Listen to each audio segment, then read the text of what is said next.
Assalamualaikum warahmatullahi wabarakatuh. Alhamdulillah wassalatu wassalamu ala Rasulillah wa ala alihi wa ashabihi wa man tabi'ahu wa bala. Rabbi shrah li sadri wa yassir li amri wahlul 'uqdatam min lisani yafqahu qawli. Subhanaka la ilma lana illa ma 'allamtana innaka antal alimul hakim. Nas'aluka al-ijabah ala dunya. Al-Fatihah. A'udzubillahi minasyaitonir rajim. Bismillahirrahmanirrahim. Alhamdulillah rabbil alamin arrahmanir rahim maliki yaumiddin. Iyyaka na'budu wa iyyaka nasta'in ihdinas siratal mustaqim siratal ladzina an'amta 'alaihim ghairil maghdubi 'alaihim waladdallin. Salah satu peristiwa yang akan terjadi menjelang hari kiamat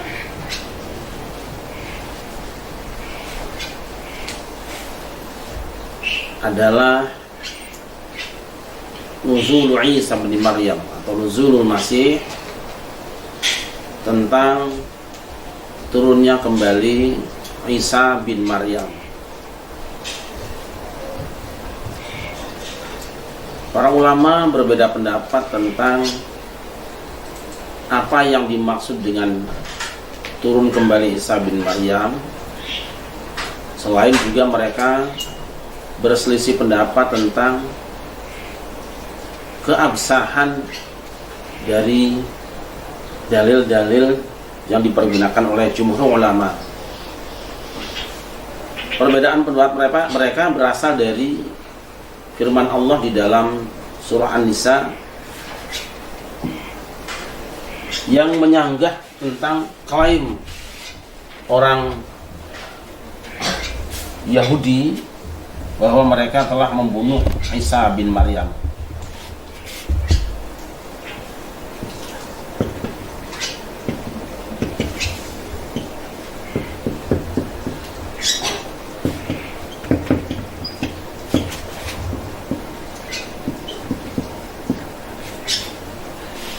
Mereka telah menjadi kafir, telah celaka karena mengatakan inna qatalnal masih ibn Maryam Rasulullah, kami telah berhasil membunuh Isa bin Maryam Rasulullah. Kemudian Allah menyanggah statement mereka, wa ma qataluhu wa ma salabuhu walakin syubbiha lahum. Mereka tidak membunuh Nabi Isa, tidak juga mensalibnya, tetapi diserupakan kepada mereka. Wa ma qataluhu wa ma salabuhu walakin syubbiha lahum. Wa innal ladzina ikhtalafu fihi lafi syakkin min ma lahum bihi min 'ilmin illa ittiba'a dhanni wa ma qataluhu yaqina. Sini kita potong saja supaya tidak kepanjangan. Wa ma qataluhu yaqina. Ayat barrafa'ahu Allahu ilaihi.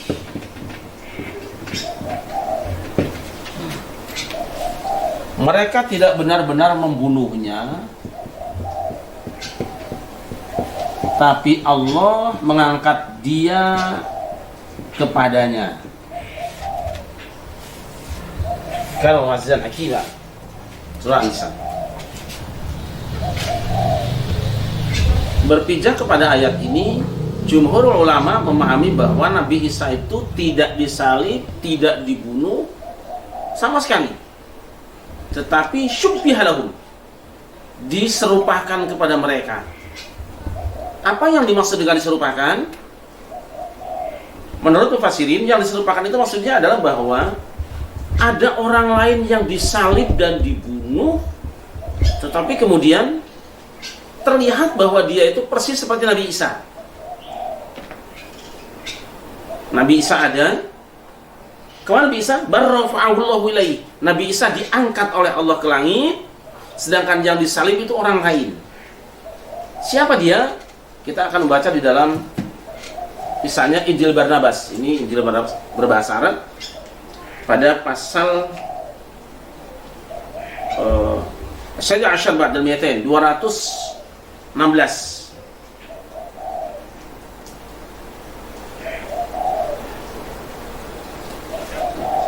Salah seorang pengkhianat Nabi Isa, yaitu namanya Yudas Iskariot kalau dalam bahasa Arab, Yahuda al-Iskarioti.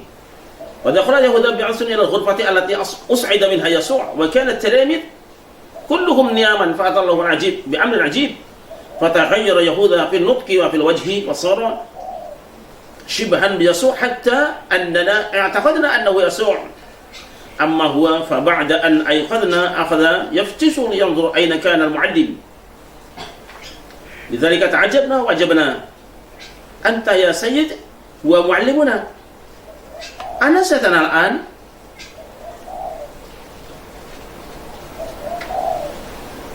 Yahuda masuk ke dalam kamar di mana Yesus diangkat.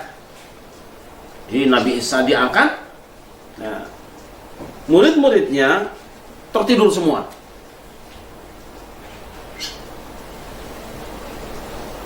Kemudian Allah melakukan perbuatan yang sangat mengagumkan.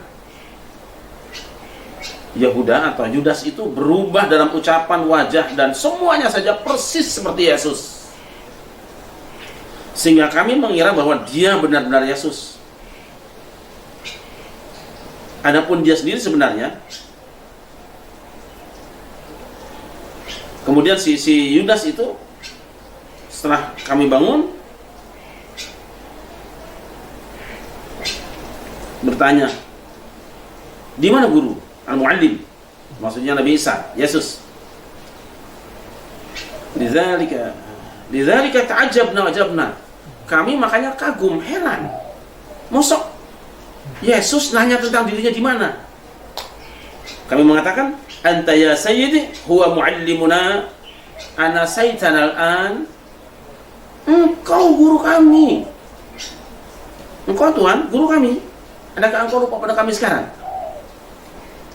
Amma huwa faqala mutabassiman hal antum aghbiya hatta la ta'rifuna Yahuda al-Iskarioti wa bainama kana yaqulu hadha dakhalat al-junud ala qawi aydihim ala Yahuda li'annahu kana shabihan biasu min kulli wajhin. Kemudian si Yudas itu tersenyum sambil berkata, kalian tuh ngawur, tertipu sampai tidak kenal kami. Tidak kenal saya. Aku ini Yudas Iskarioti. Aku ini Yudas Iskariot. Ketika dia mengatakan seperti itu, tentara masuk dan menangkap Yahuda karena dalam segala halnya dia persis menyerupai Yesus.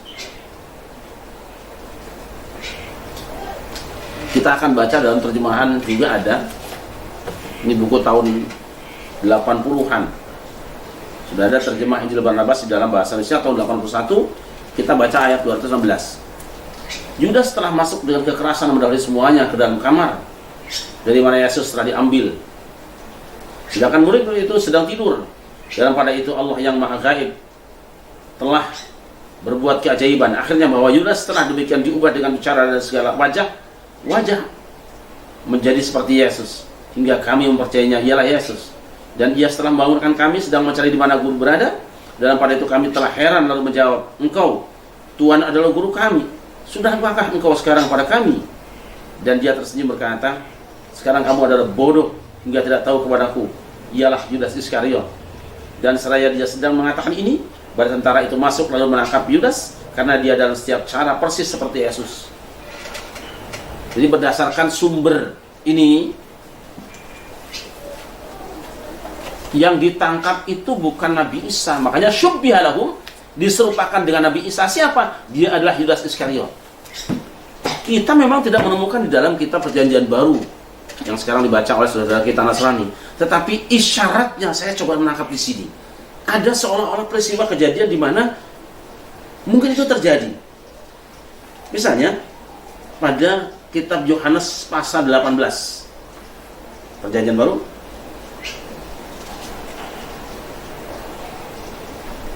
Maka Yesus yang tahu semua yang akan menimpa dirinya maju ke depan dan berkata kepada mereka, siapakah yang kamu cari? Jawab mereka, Yesus dari Nazaret. Katanya kepada mereka, akulah dia. Yudas yang mengkhianati, dia berdiri juga di situ bersama-sama mereka. Ketika ia berkata kepada mereka, akulah dia, mundurlah mereka dan jatuh ke tanah. Mungkinkah saat itu sama dengan Barnabas ini, bahwa ketika Nabi Isa mengatakan akulah dia, kemudian mereka jatuh, pingsan dan tertidur? Jika iya, maka sebenarnya ada keselarasan, cuma ada sedikit perbedaan kata di sini. Yang jelas, menurut mayoritas ulama bahwa saat itu Nabi Isa diangkat ke langit, diangkat oleh dua orang malaikat, sedangkan yang ada di situ diantaranya seorang pemimpin pengkhianat, yaitu Yudas Iskariot. Diubah mukanya, suaranya, semuanya persis seperti Nabi Isa. Sehingga ketika yang lain bangun dan siuman sadar, dia melihat bahwa Yudas itu adalah Yesus. Nah, pasukan yang masuk ke dalam itu memang mencari Nabi Isa, akan menangkap Yesus. Ditangkaplah dia, kemudian diseret. Nah, disitulah kemudian si Yudas keder sendiri, dia bingung sendiri. Kalian tuh ngawur. Aku ini Yudas, bukan Yesus. Ah, tidak, kamu Yesus. Memang nyatanya semuanya Yesus. Bahkan ada yang meludahi, kemudian nanti si Yudas ini dibawa ke tiang gantungan. Ada yang meludahi mukanya, digunakan mahkota duri, kemudian disalib. Ketika itulah Yudas mengatakan, Eli, Eli lama sabachthani. Tuhan, Tuhan, kenapa engkau meninggalkan aku? Pertanyaan kita, mungkinkah Nabi Isa mengatakan itu? Rasanya tidak mungkin. Tidak mungkin itu ucapan Nabi Isa.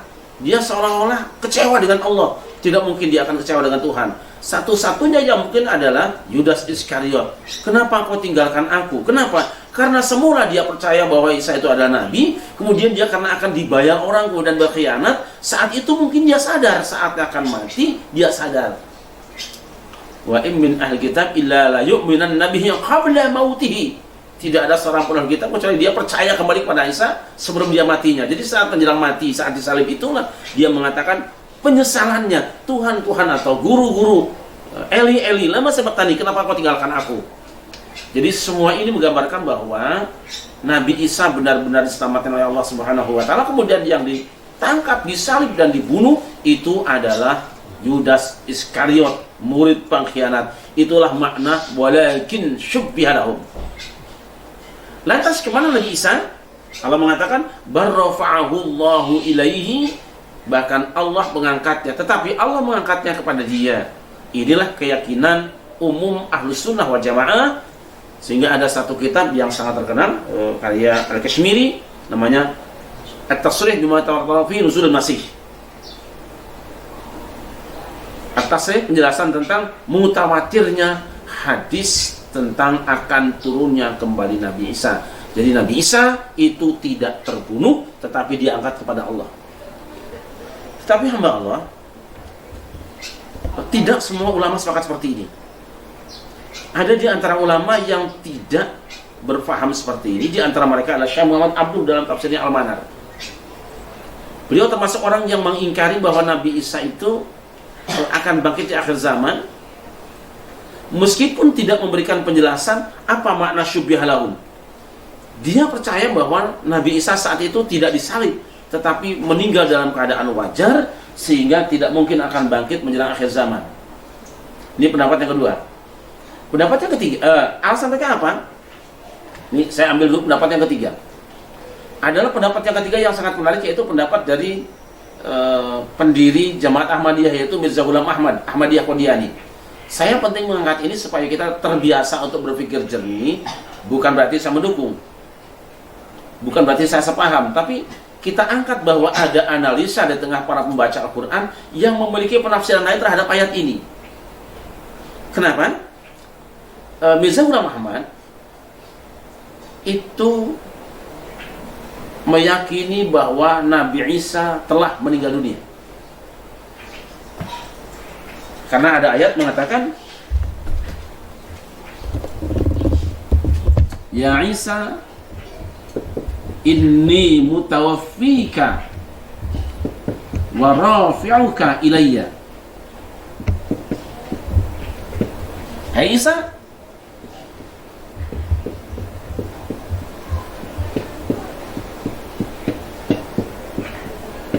Sungguh aku akan mewafatkan kamu dan mengangkat kamu kepadaku. Perhatikan, rafa'ahu Allahu ilaih. Allah mengangkat kepada dia. Kata mengangkat di sini dia didahului oleh mutawaffika, aku akan mewafatkan kamu. Berarti Nabi Isa yang diangkat itu bukan fisiknya. Terus apanya? Derajatnya. Karena kata mutawaffika diartikan dengan wafat, meninggal dunia.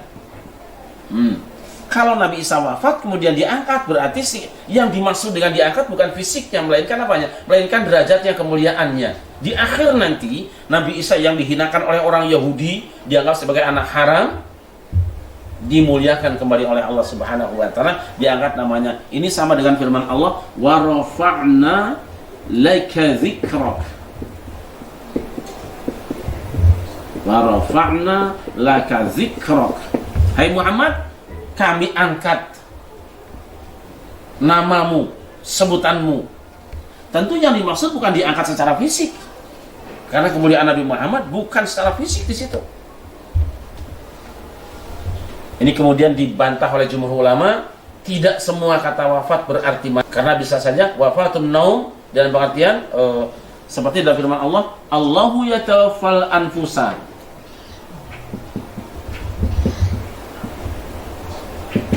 hina mautiha wallati lam tamut fi manamiha. Allahu yatawaffal anfusa hina mautiha wallati lam tamut fi manamiha. Allah mewafatkan jiwa, mewafatkan manusia, makhluk. Kapan? Hina mautiha, saat matinya, dan juga mewafatkan orang yang belum mati. Kapan? Fi manamiha, di dalam tidurnya. Jadi kata jumhur ulama, yang dimaksud mutawaffika di sini bukan berarti mati, tetapi bisa dalam pengertian tidur, bisa pengertian yang lain. Artinya ruhnya digenggam oleh Allah, dia diangkat di luar kekuatan manusia secara umum. Itu yang dimaksud oleh jumhur ulama. Nah, saya akan lanjutkan tentang statement Ahmadiyah.